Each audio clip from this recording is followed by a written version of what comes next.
Hi friends అందరికీ ఈరోజు శుక్రవారం అందులో బక్రీద్ కాబట్టి మా రూమ్లో అయితే ఒక చిన్న పార్టీ అయితే వేసుకున్నాము.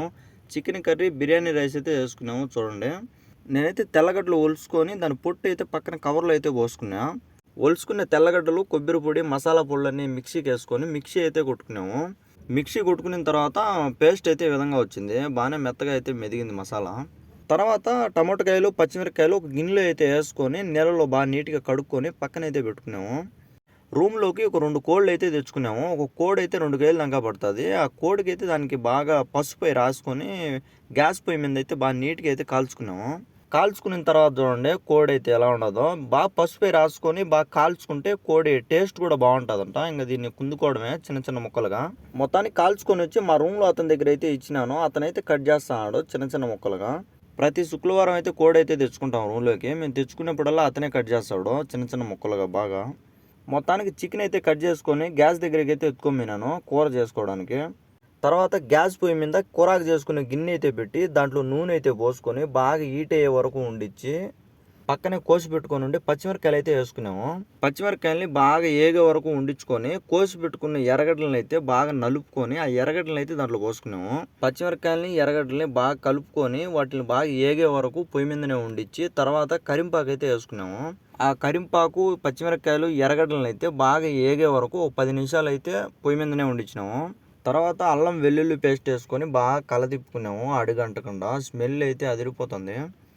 నూనెలో బాగా ఫ్రై అయ్యే వరకు ఒక 2 నిమిషాలు అయితే బాగా కలదిప్పుకున్నాము. తర్వాత 2 టమాటోకాయలు తీసుకొని చిన్న చిన్న ముక్కలుగా కోసుకొని మిక్సీకి అయితే వేసుకొని ఆ సాస్ని అయితే దాంట్లో పోసుకున్నాము. టమాటోకాయలు నూనెలో వేసుకొని వేయించుకోవచ్చు, కాకపోతే అటు బాగుండదని మేమైతే మిక్సీకి వేసుకొని ఆ సాస్ అయితే పోసుకున్నాము బాగుంటుందని. చూడండి, ఆ సాస్ పోసి ఆ మూడిటిని కలదిప్పేదలికి అప్పుడే గ్రేవీ లాగా అయితే తయారైపోయింది. చూడడానికైతే చాలా బాగుండదు. నీట్గా కడిగి పెట్టుకుని ఆ చికెన్ అయితే తీసుకొని ఆ గ్రేవీలో అయితే వేసుకున్నాము. ఆ గ్రేవీ అయితే చూడండి ఎట్లుండదో ఎర్రగా. మేము తెచ్చుకునే 4 కేజీల చికెన్ అయితే మొత్తం అందులో అయితే వేసుకున్నాము. ఎందుకంటే మధ్యాహ్నంకి నైట్ పూటకి 2 పూట్లా ఉంటుందని తినడానికి 4 కేజీలు అయితే చేసుకున్నాము. తర్వాత బాగా మసాలా పట్టే వరకు అయితే బాగా కలదిప్పుకున్నాము. ఎందుకంటే ఆ మసాలా బాగా పట్టిందంటే ముక్కకి బాగా టేస్ట్ అయితే బాగుంటుంది. తర్వాత దానిపైన మూత ఒకటి పెట్టేసి 10 నిమిషాలు అయితే వదిలేసినాము బాగా ఉడికే వరకు. 10 నిమిషాలు అయిన తర్వాత దానిపైన ఉండే మూత అయితే తీసినాను ఉడికిందా లేదా అని. కూర అయితే చూడడానికి ఉడికినట్టే అయితే ఉండదు. ఇంకా దాన్ని టేస్ట్ చేసిన దాకా తెలీదు ఉడికిందా లేదా అని. మొత్తానికి దాంట్లో గెంటె అయితే పెట్టి బాగా కలదిప్పి దాంట్లో నుంచి ఒక ముక్క అయితే తీసుకున్నా. దాంట్లోంచి తీసుకున్న ముక్కనైతే టేస్ట్ అయితే చేసినాను.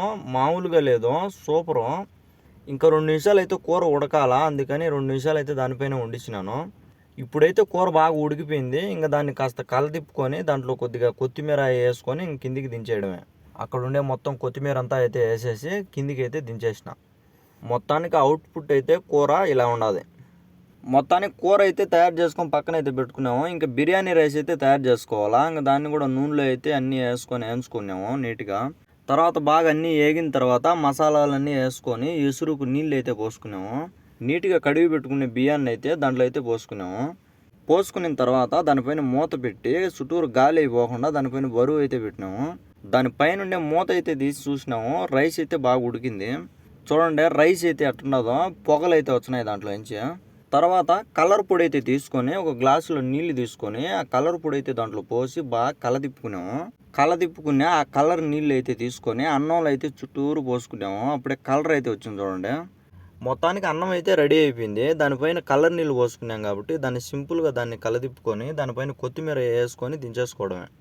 దానిపైన కొత్తిమీర వేసేదలికే మన ఇండియాలో హోటల్లో తయారు చేస్తారు కదా, ఆ విధంగా అయితే తయారైపోయింది. అన్నం అయితే రెడీ అయిపోయింది. సూపర్గా అయితే ఉండదు. అన్నం కూర అయితే మా రూమ్లో ఉండే వాళ్ళం అందరం చాలా కష్టపడి అయితే తయారు చేసుకున్నాము. ఇంకా మూత అయితే పెట్టేసి కిందికి అయితే దించేస్తున్నాము. ఫైనలీ అయితే అన్నం అయితే ఎలా అయితే ఉండదు. దానిపైన మూత అయితే పెట్టేసుకొని గిన్నె అయితే తెచ్చుకున్నా. అన్నం అయితే గిన్నెలో అయితే పెట్టుకున్నాను. అన్నం గిన్నెలో పెట్టుకునేటప్పుడు పొగలు అయితే వచ్చినాయి. ఆ వేడికి వేడిగా అన్నం అయితే గిన్నెలో అయితే పెట్టుకున్నాను. సరిపోయేమైనా ఇంకా కూరాకైతే వేసుకోవాలా. కూరాకైతే వేసుకుంటున్నా. మొత్తానికి కూరాకైతే వేసుకున్నా. ఈరోజు పార్టీకి అయితే వంటలు అయితే రెడీ అయిపోయినాయి. చేసుకున్న కూర బిర్యానీ రైసు కలుపుకొని తింటా ఉంటే మామూలుగా లేదు, స్వర్గమే. ఈరోజు బక్రీద్ పార్టీ అయితే అంతటితో అయితే అయిపోయింది.